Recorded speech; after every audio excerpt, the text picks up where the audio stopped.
Some nights divide your life into before and after. It was 11:47 p.m. when the phone rang. I remember the time because I was standing at the kitchen sink, hands in warm dish water, watching the steam rise like it always did on Wednesday nights. Mac and cheese again. Emma had ballet, and Wednesday meant comfort food and an early bedtime. The house had gone still in that way it only does when a child is asleep. 7 years of raising my daughter alone had taught me to treasure that quiet. Not because it was lonely. Because it wasn't. It was earned. I had just set the last plate in the rack when my phone buzzed on the counter. Unknown number, local area code. Normally I would have let it ring out, but something in me paused. I dried my hands slowly like I was already bracing for something I couldn't name, and answered. Hello? Silence, not the empty kind, the kind that waits. Hello? I said again, softer. Then I heard it, a breath, shaky, familiar. Caleb. My whole body went still. I would know that voice anywhere. Across a crowded room. Across a lifetime. Lena. There are people who leave your life but never really leave your heart. Lena Harper had been one of those for me. My wife's best friend. A steady presence in our early years. The kind of woman who laughed with her whole body. After Sarah died, Lena disappeared. Grief does strange things to people. We both stepped back from something neither of us knew how to face. 7 years passed, and now she was whispering my name into the dark. I'm sorry, she said, her voice breaking. I didn't know who else to call. My throat felt tight. Where are you? A pause, wind in the background. He locked me out. Those 4 words landed heavy. I didn't ask who. I already knew. Small towns talk. I'd heard about Derek Vaughn, the big house on Maple Street, the kind of man who looked polished in every photo. I'm outside, she continued. I don't have my keys. I can't go back in. I looked toward the hallway where Emma slept. Purple nightlight glowing under her door. Safe. Stay where you are, I said. My voice surprised me with how steady it sounded. I'm coming. Are you sure? Yes. I grabbed my jacket from the hook by the door, scribbled a quick note for Emma in case she woke, kissed my fingers and pressed them to her doorframe like I had every night since Sarah died. Then I stepped out into the November cold. The truck engine turned over rough like it always did when the air got sharp. I pulled out of my driveway and headed toward Maple Street, toward the nicer part of town where lawns were trimmed perfect and porch lights glowed warm. Still there? I asked through the speaker. I'm here, she said, under a streetlight. What color? A small pause. Orange, like old honey. I nodded even though she couldn't see me. Good. I'll see it. I didn't know what waited at the end of that street. I just knew she had called. And when Lena called, Maple Street looked different at night. The houses stood tall and quiet, each one spaced just far enough apart to suggest privacy. The kind of neighborhood where nothing ever seemed out of place. Where problems were supposed to stay behind closed doors. I saw her before she saw me. She was sitting on the curb beneath that orange streetlight, arms wrapped around herself. No coat, just a thin sweater. November air biting at her bare hands. I pulled up and cut the engine. For a second, she didn't move. Then she looked up, and when our eyes met, something in her face broke. Relief, not loud, not dramatic, just a soft collapse. Lena, I said, stepping out. She stood, but her legs didn't look steady. The distance between us felt longer than it was. 7 years can do that. Then she was in front of me, and then she was against me. She didn't ask permission. She didn't apologize. She just folded into my chest like she had run out of strength to stand on her own. Her hands clutched the back of my jacket. I could feel her shaking, not just from cold. I'm sorry, she whispered into my shoulder. Don't, I said. You don't apologize for needing help. Over her head, I saw a curtain move in one of the upstairs windows of the house behind her. Someone was awake. Someone had locked her out. My jaw tightened, but I kept my voice calm. Let's get you warm. I opened the passenger door and helped her in. She tried to buckle herself, but her fingers trembled too much, so I leaned across and did it for her. Up close, I saw it, a red mark along her cheek. Faint, but there. Her phone screen was cracked, spiderwebbed from one corner. I didn't ask questions, not yet. I handed her my jacket. She pulled it around herself without a word. The drive back was quiet. The heater hummed. Tires rolled steady over empty roads. She stared out the window like she was trying to remember what normal felt like. My neighborhood looked smaller after Maple Street. Older houses, faded siding, Christmas lights someone had hung too early, Emma's purple stickers still clinging to the porch light. Home. I pulled into the driveway and turned off the engine. Emma's asleep, I said gently. You can stay as long as you need. She looked at me then, really looked. Her eyes were rimmed red but clear. Caleb, I don't want to ruin anything.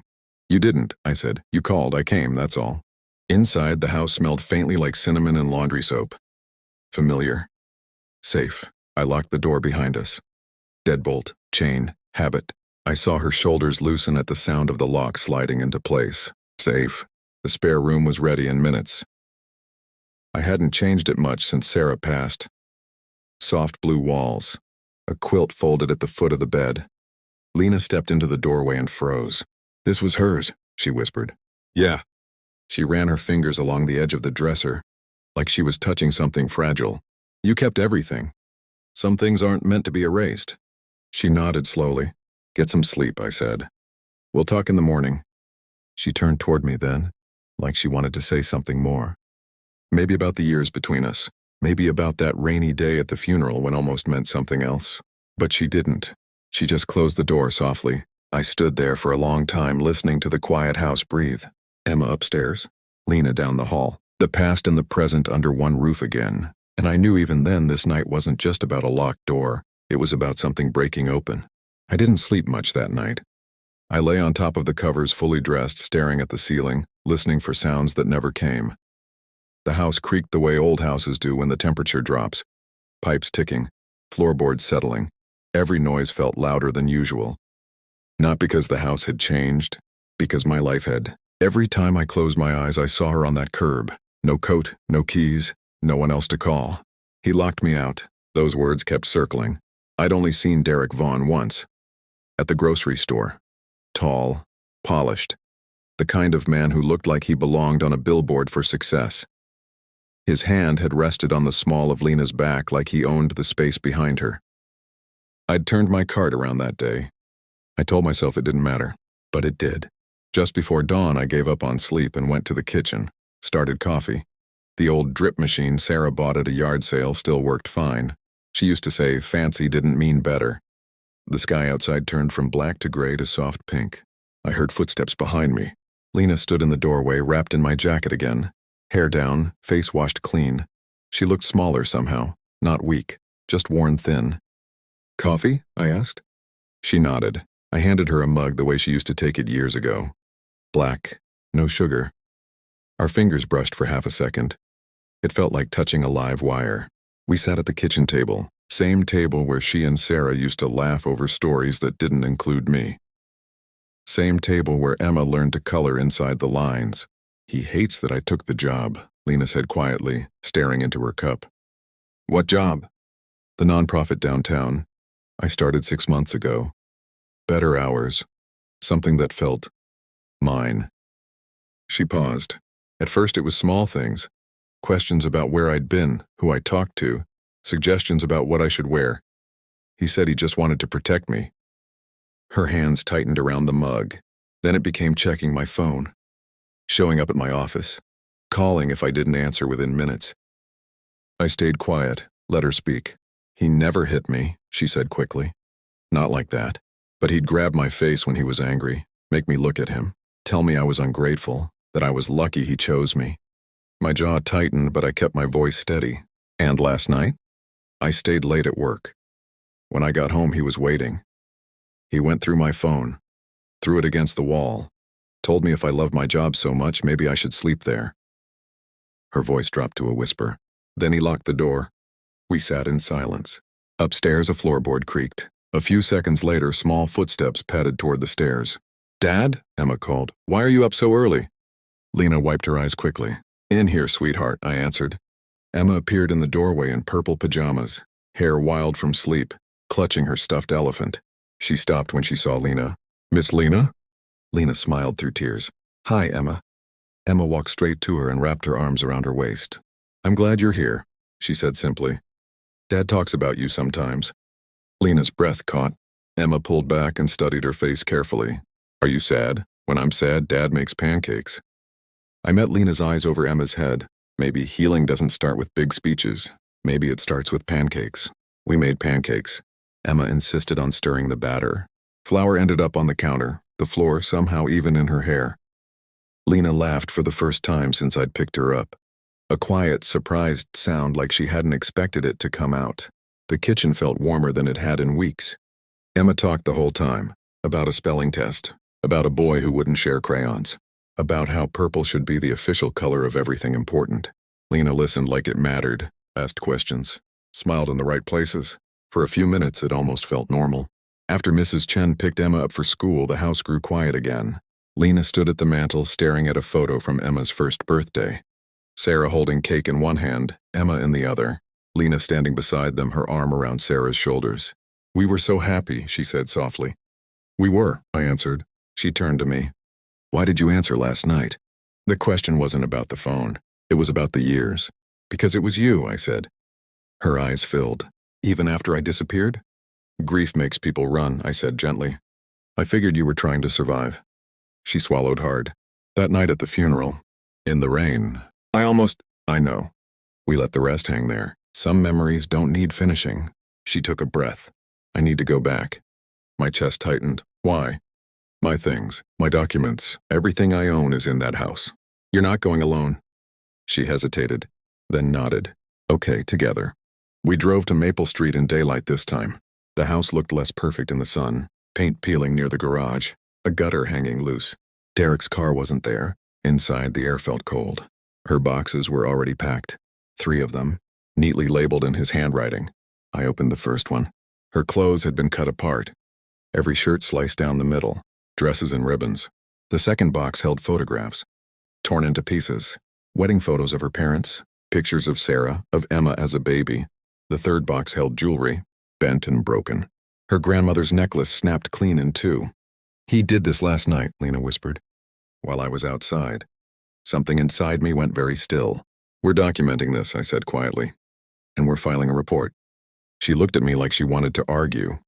Then the sound of a car door slamming outside cut through the house. Derek was home. Lena's hand found mine before she even realized she'd reached for it. "Breathe," I said softly. Footsteps moved through the house below us. Slow, controlled. And then he was at the bedroom door. He filled the doorway like he owned the air in it. Suit pressed. Hair perfect.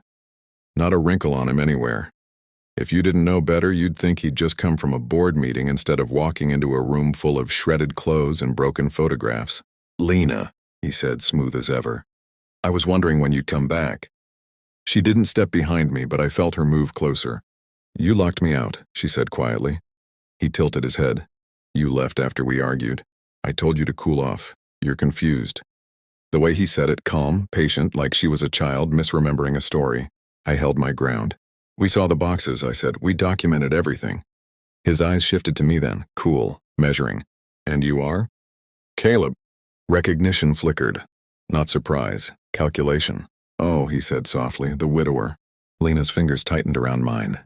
"You destroyed my things," she said. He glanced at the boxes. "Old junk. I was cleaning out space. You've been emotional lately. I thought simplifying might help." Every word carefully shaped to sound reasonable. "You approached my daughter at school," I said. His smile didn't move. "Coincidence. I waved. That's all." He stepped farther into the room. "You think you're rescuing her?" he asked me quietly. "You think she's some victim?" "She is," I said. For a second, something slipped behind his eyes. Not anger. Not exactly. Ownership. "She needs stability," he said. "Structure. Not some man playing hero because he never got over his dead wife's friend." The room went still. Lena stepped forward before I could stop her. "I'm leaving," she said. "Not for him, not because of him, because of you." He laughed under his breath. "You'll regret that." "Maybe," she said, "but it'll be my regret." We gathered the documents, left the rest. He didn't block the door, didn't raise his voice. But as we reached the bottom of the stairs, he spoke again. "I know where you live," he said calmly. "Small town." I slid down my spine. "You stay away from my daughter." He held up his hands lightly. No threats, just facts. We walked out anyway. The drive home was quiet. Lena stared out the window, pale. "I shouldn't have called you," she whispered. "Now he knows about Emma." I pulled into my driveway and turned off the engine. "You did exactly what you should have done," I said. You left. She looked at me, fear and guilt mixed together. But now we do this the right way, I continued. Police, documentation, restraining order. He'll fight it. Then we fight back. For a moment, she just sat there. Then she nodded, together. The first few nights after the order was signed, Lena still startled at small sounds. A car door closing too hard down the street. A phone buzzing on the counter. Footsteps behind her in a parking lot. Fear doesn't leave just because paper says it has to. But something else started growing in its place. Routine. She found a small job at a local non-profit helping women who were starting over. The irony wasn't lost on her. Some evenings she came home tired in a good way, with stories about paperwork and phone calls and women who needed someone steady in the room. I don't feel useless anymore, she told me one night while drying dishes. I feel needed. You always were, I said. Emma took to her in the easy way children do when they feel safe. They baked together, painted together, sat on the floor going through old photo albums of Sarah when Emma asked about her mother. The first time Lena cried over those pictures, I expected it to break something open again. Instead, it stitched something back together. Grief didn't feel like betrayal anymore. It felt like memory. One Saturday morning, snow dusted the yard in a thin white sheet. Emma insisted we build a snow family, 3 snowmen standing side by side. This one's Daddy, she said, packing snow into a round shape. This one's me. And this one is Miss Lena. The third one got the purple scarf. We stood back to look at them, 3 uneven shapes leaning slightly toward each other. Looks about right, I said. Lena slipped her hand into mine without hesitation, not out of fear, not because she needed rescuing, just because she wanted to. Later that night, after Emma had fallen asleep under her purple nightlight, Lena and I sat on the porch again. The same porch where I had once believed my life would stay small and quiet forever. I'm still scared sometimes, she admitted. I am too, I said, but I'm not scared of you.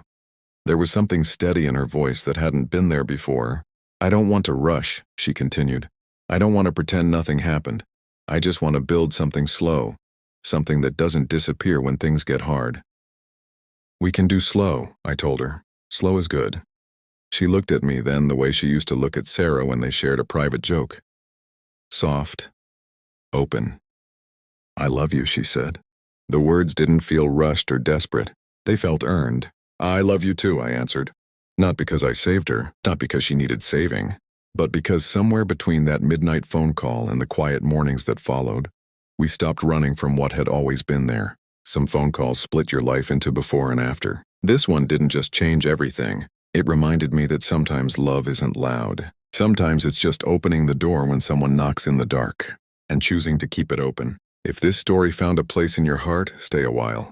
There's always another quiet moment waiting just beyond the porch.